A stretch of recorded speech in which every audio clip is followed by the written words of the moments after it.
My name is Paula McFarland. So I accepted Christ as my Savior when I was 19. But unfortunately, when I moved out on my own, I started making really bad choices. And I ended up getting pregnant. And I felt just so much shame. I didn't want to tell my Christian parents the lifestyle choices that I had made. And so I chose an abortion. And the shame that I felt beforehand was nothing compared to the shame that I felt afterwards. I had a really hard time with relationships and just with my self-esteem. I didn't really like myself after I had done that. It was traumatizing. I remember just right after the abortion going up into my apartment and just putting on my pajamas and getting under the covers. And I just never talked about it after that.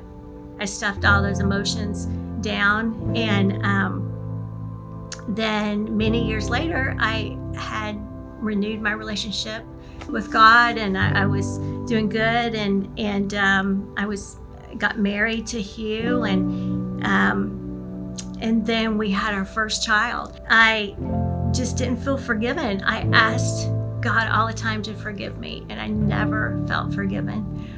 And one day I was at church, and I had a woman got up and told her testimony about how she had abortion. And I ended up going into the class, and we talked about all the stages of grief.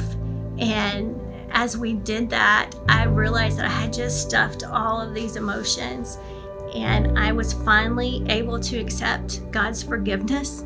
I finally realized that He loved me, and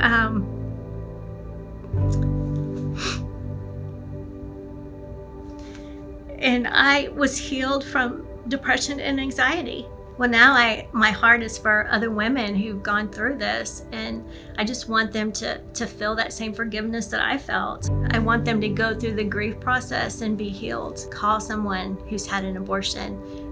Tell them your story, because there's something freeing about bringing this out into the light.